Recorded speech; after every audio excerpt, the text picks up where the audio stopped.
me, all I want is that mentality that some Ghanaians, and even in the world, have for Nigerians, should start changing. Hello, welcome to my channel once again. Today, as you can see, I'm very sure you've seen that I have a big person beside me. Perhaps you don't know him, so what I will do is I will let him introduce himself to you. Okay, so you know, if you haven't subscribed to my channel, please and please again, subscribe to my channel and also like the video. So thank you. So please, my name is Kamma, and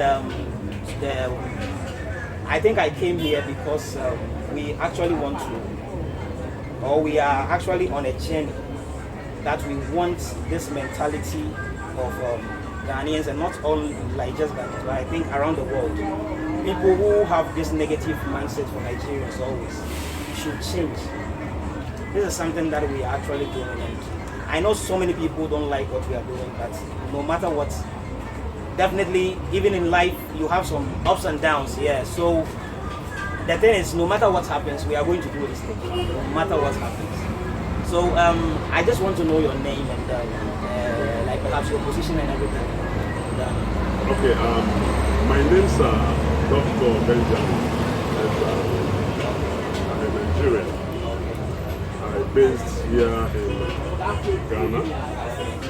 I am the chief of the peoples in 𝙏𝙗𝙖𝙑 Central Region. I am the president of all Nigerian community in 𝙏𝙗𝙑. Okay, so please, when did you come to Ghana? Right, I came to Ghana 2010. 2010. 2010. Okay, that's like about some 11 years ago. Okay. And please, when you came, did you start business then like that particular year, or you went into something different before venturing into what you do?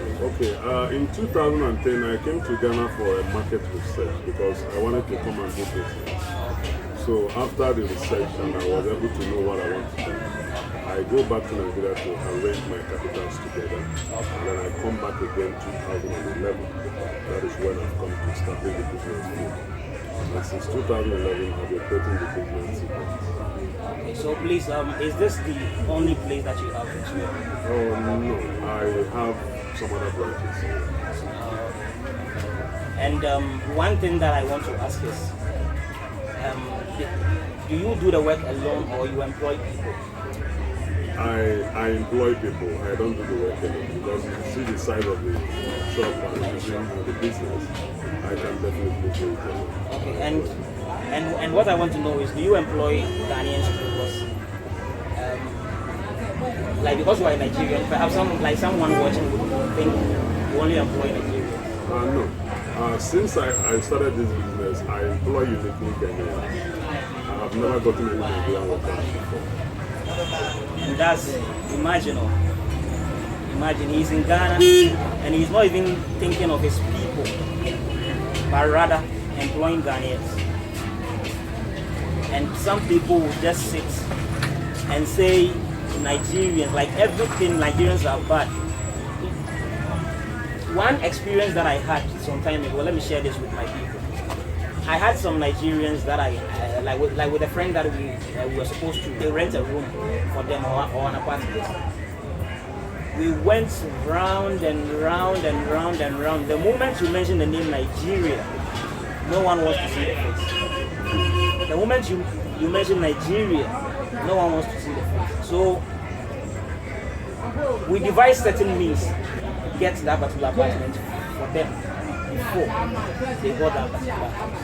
And for me, I think that is very bad, because one thing that I always say is have an experience with a person. Have an experience with a person first before you. And if you see that the person is doing something bad or has some bad intentions, then you can do it. But not you've never had any experience with a person and you start judging the person. It's very, very, very bad. Yes, you are very correct. You see, the issue is that we in the leadership authorities, we are trying to make sure that our people change the mindset of seeing all Nigerians to be criminals or to be bad people. You see, originally, crime has no nationality. That's it. Anybody can commit crime. Crime is crime. Ghanaians do commit crime. Crime is crime. Like anything. Anybody can commit crime. Even in the most developed countries, there are crime. There are things, there are people are committing crime. So what we wish and we are urging all the time is let crime be identified as a crime. And anybody who commits this crime should be dealt with because of the crime he or she has committed. But influencing it to the nationality of the person who committed the crime is, for me, it's unfair.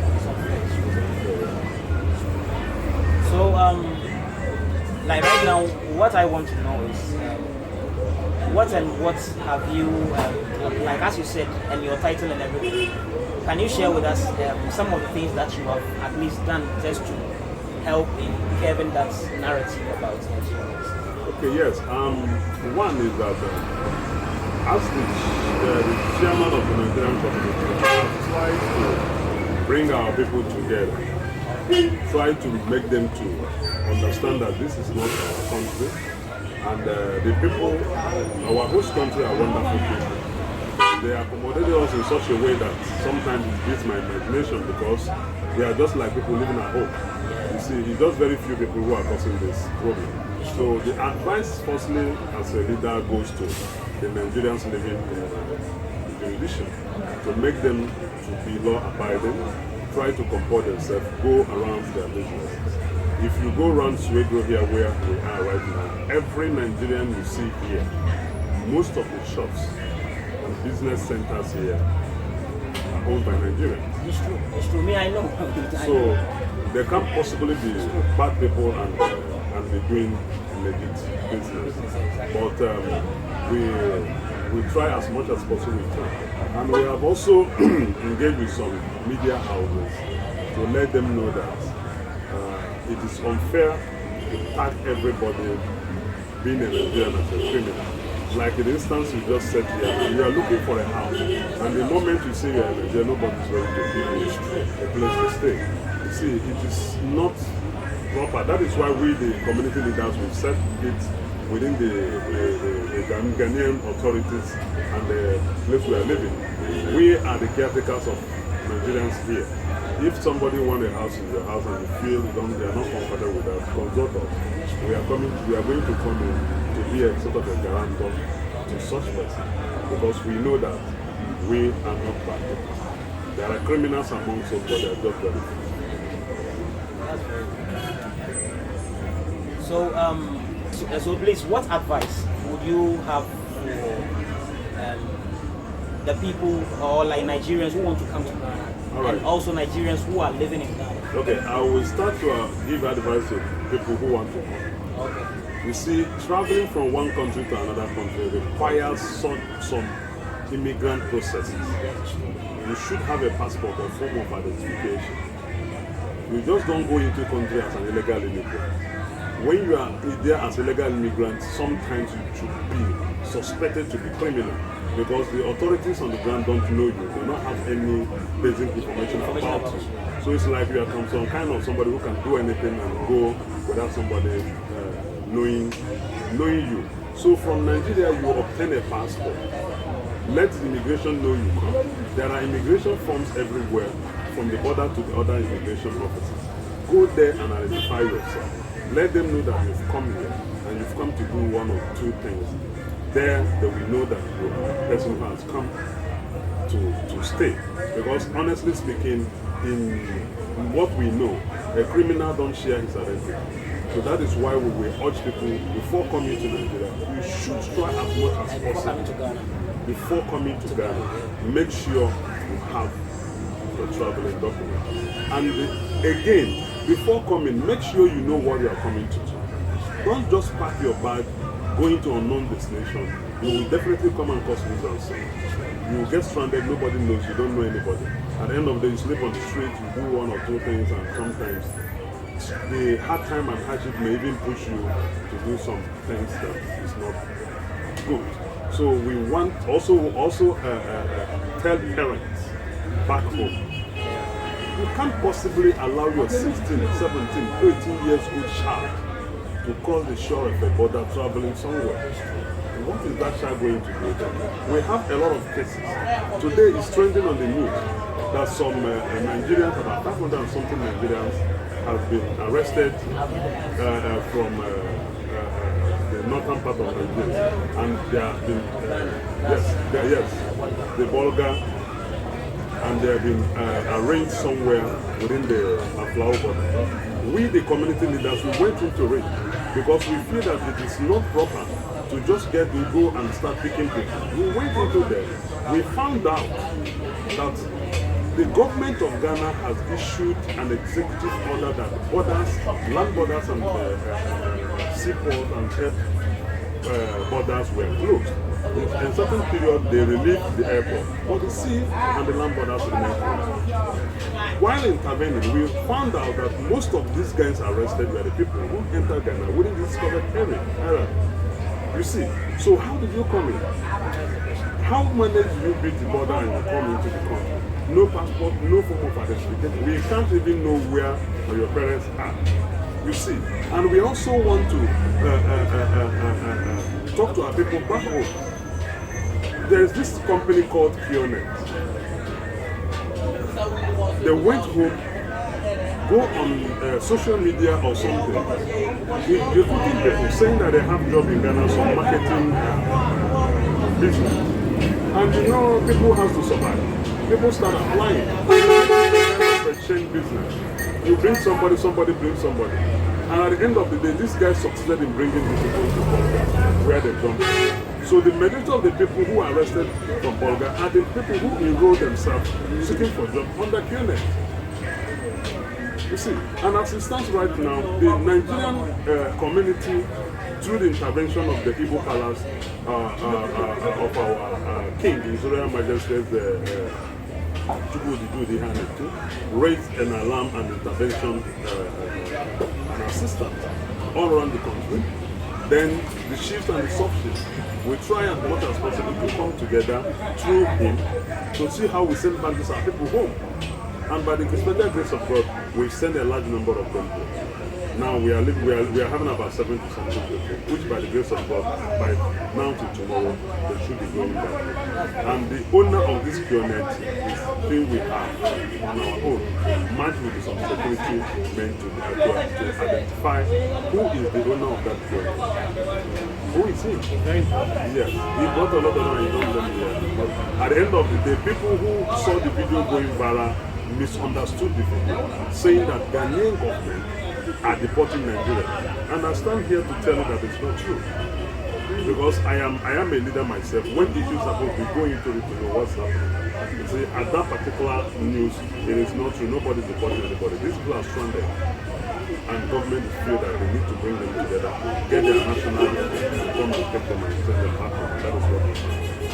And to those of us who are here, if you know you don't have any good business going, it is very good you go back home. Go back home because our relatives, our family members and extended families are there. When things are hard, the best people you fall back to are your family members. Don't come and stay here and constitute me. Do things they are not supposed to do. Punishing the image of Nigeria. I know the number of people we are gathering money to send every day by the sick people and all that. So that is just the advice I have for them. Thank you very much for this advice. I think like what I want to know is that you've been here for roughly like 10 years. And this is just something that I just want to ask. Where in Ghana have you like visited, like since you came to Ghana? Okay, because of the nature of my job and office, I have visited almost 10 regions. 10 regions. I've been to Smart, I've been to Northeast, I've been to Central region, I've been to the East, West, and some other Bono region and all that. And since you came, this is like a question that I ask like everyone. What is your favorite Ghanaian food? Okay, my favorite Ghanaian food is fufu and abengo. Oh God. But what about the Nigerian food too, like the Igbo one? Okay, you see, the Igbo one is like you born from the meat, so you got to love it. But when I come to Ghana, I drive joy with it. Okay. So you love our food? Oh yeah, very serious. Okay. That's very good. And Nigerian loving our food. They also have fufu, but he loves our. You know, I'm very sure you've seen a video on my channel. I also tried fufu, like Nigerian fufu, for the first time. But if you are like you haven't watched that video, please go and watch that video. And so please, I thank you so much for giving me this opportunity to like interview you. So me, all I want is that mentality that some Ghanaians and even in the world have for Nigerians should start changing. Because it is not all Nigerians. Me, I know that when you come to Ghana, there are lots of shops that is owned by Nigerians. A lot. So please, if you are a Ghanaian, this video should teach you or should let you know that so many Nigerians are here and they are doing legit business. So thank you for watching. Thank you so much for clicking on this video. If you haven't subscribed, as I said, please subscribe to my channel. Click on that notification bell and also like the video. Thank you.